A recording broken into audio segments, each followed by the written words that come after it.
Let me just start off by saying that Mortal Kombat has had some great add-on characters. Like they've had the Terminator, Omni-Man. They even at one point had like Ghostface, the Xenomorph character from Alien, and even the Predator. But they've never actually had Shrek on their roster. How dare they? That's an absolute insult. Shrek may be just too much of an OP character for the Mortal Kombat universe.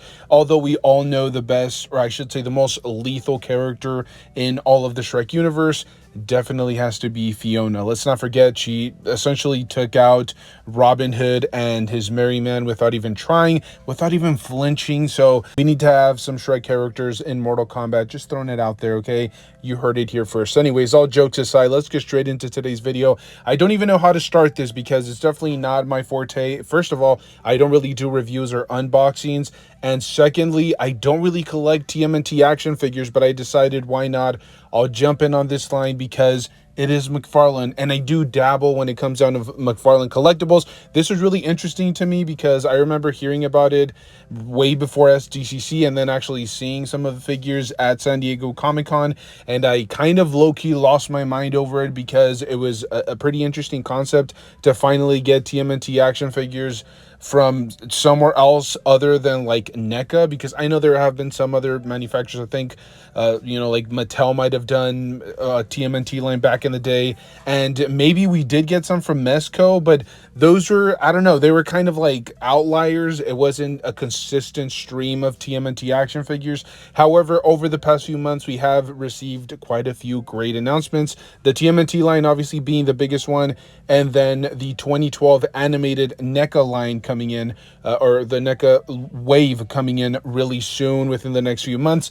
All of that is extremely exciting. It's extremely fun to think of, and that's coming from somebody that's not necessarily a huge TMNT fan. I did grow up watching a lot of the animated films and the animated series, and then obviously I've read comic book runs here and there, but for the most part I've steered clear from them because I just can't jump into another franchise, into another universe, but I just had to. This is McFarlane. I'm going to give it a little bit of a trial run, and that's what this was. I actually ran into like 4 other figures from this particular wave. I think I saw the Foot Soldier Army Builder, I saw the Shredder, and maybe I saw Donnie. I think that was it. I might have seen other... No, so I guess it is 4 different TMNT figures for the first wave, and then maybe the second wave will include Raphael and a few other characters. Only time will tell how deep they get into it, but this was really interesting to me, so I decided to pick it up at my local Target, and I have to say I've been kind of like on the fence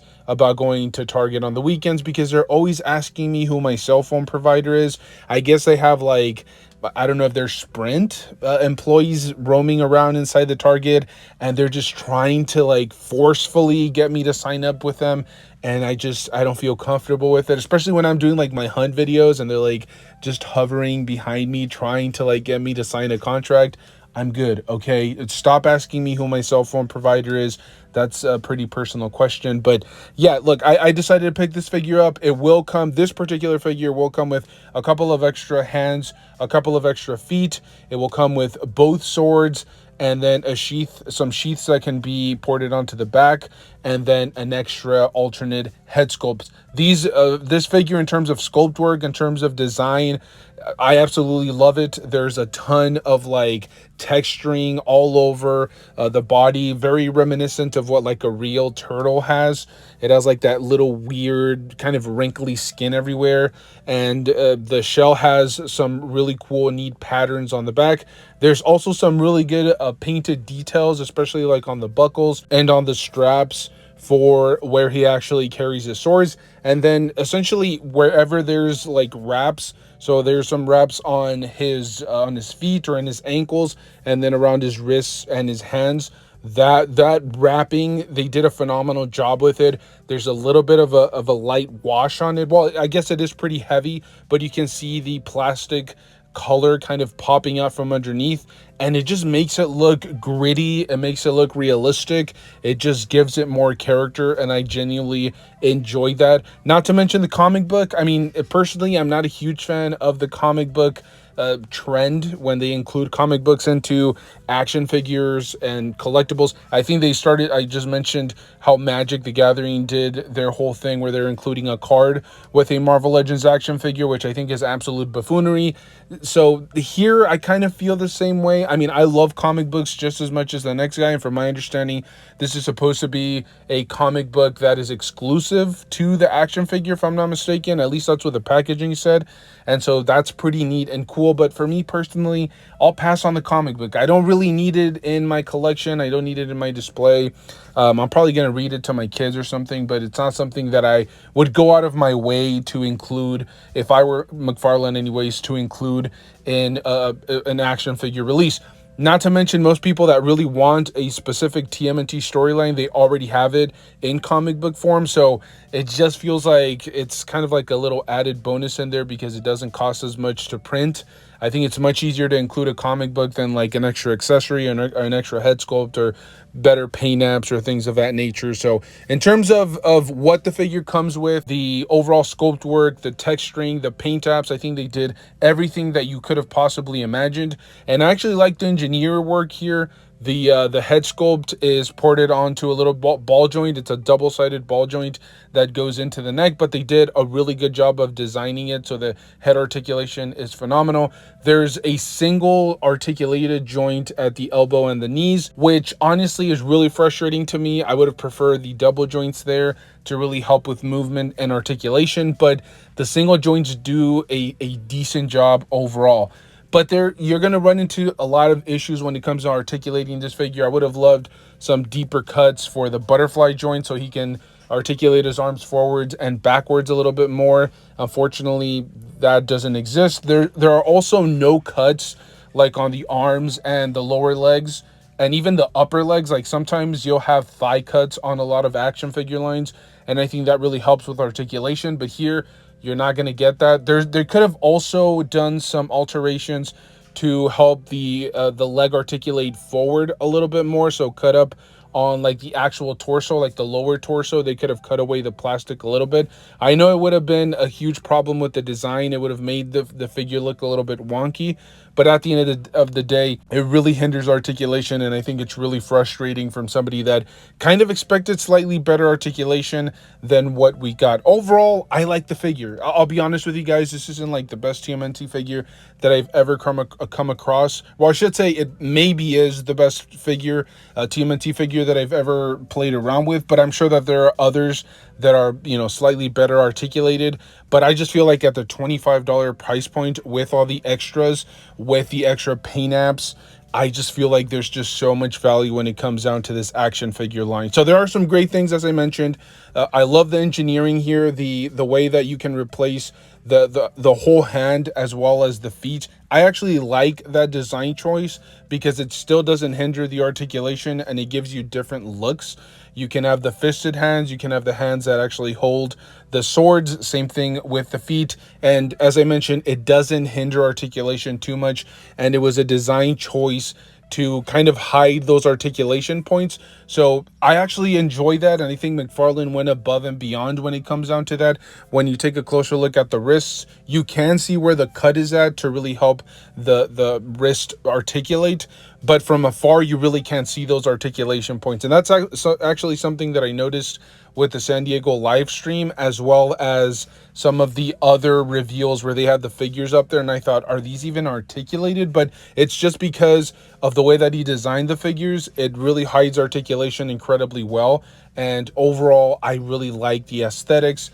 I love the way that the figure was put together, and I think they did an absolutely phenomenal job. Now, having said that, the figure does run into some pretty noticeable issues. As I mentioned prior, I would have loved slightly better articulation, double jointed knees and elbows, even though that single joint kind of does exactly what you wanted to, but the figure can't even crouch over on one knee to get into some crazy poses.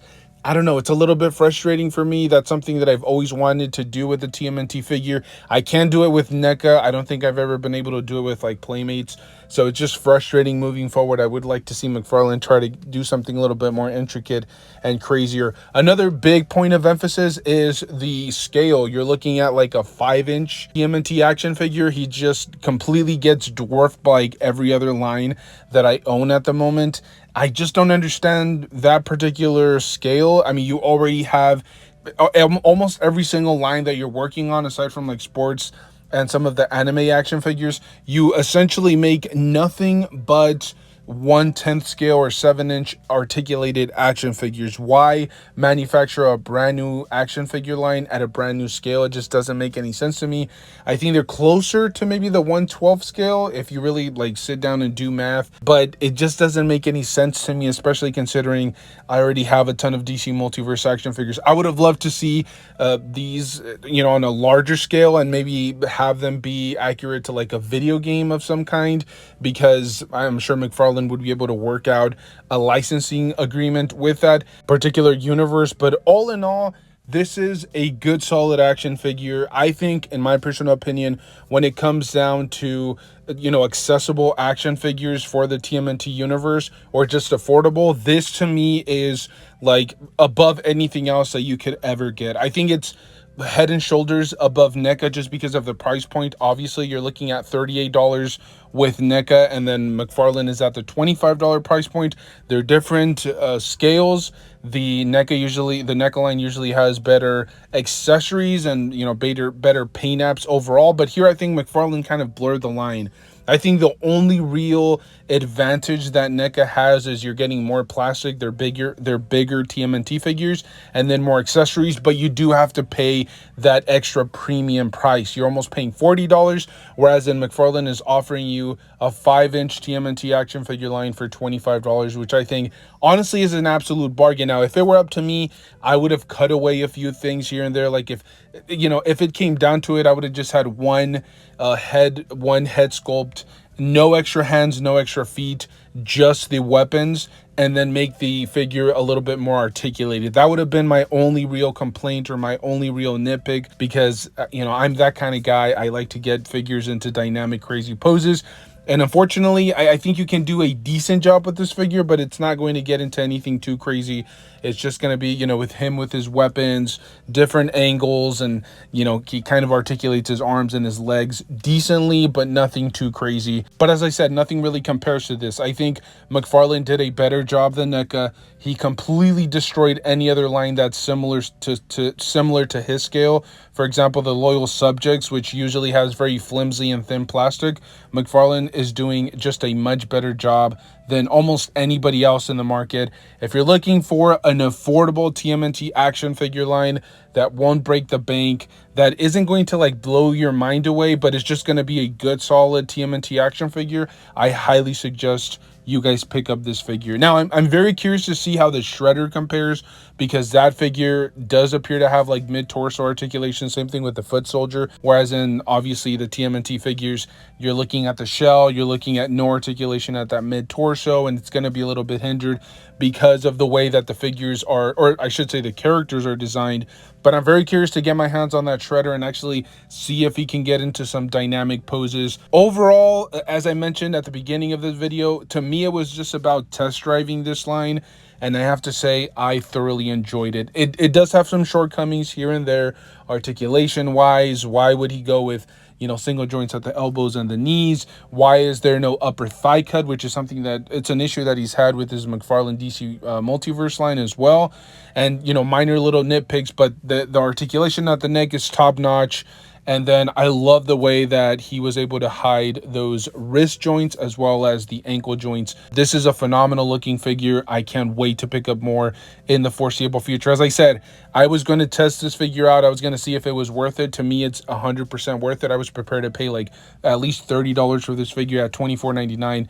Absolute bargain. You guys know that I don't like to do like reviews or actual scores, but I'm gonna do it. I would say it's like a really solid 8. There are some minor little issues here. There are some minor little things that kind of hold the figure back, but most of it is a matter of personal perspective. I do respect the fact that he decided to not break up the body mold as much. He hid a lot of the articulation points, and I think that's something that other manufacturers are not able to do while keeping the figure at least semi-articulated, if that makes any sense. Like, there are some lines out there that do a great job of hiding the sculpt, but the articulation is absolutely horrendous, and McFarlane was actually able to balance it out incredibly well. So as I said, if you guys are big TMNT fans, these are must-haves, and if you're on the fence, or if you don't have another TMNT action figure line in your display, this is the one to pick up, okay? Better than NECA, better than Loyal Subjects, better than Mattel or whoever else picks up this line. I think these are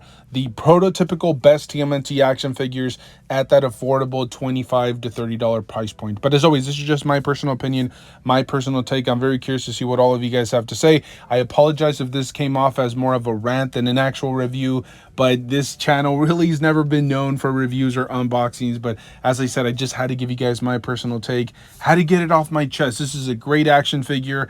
I highly suggest you guys pick it up. So let me know your thoughts down below. Thank you guys so much for tuning in. Make sure to stay tuned. We're uploading on a daily basis. Stay safe out there, and I'll see you guys in the next one. Thank you.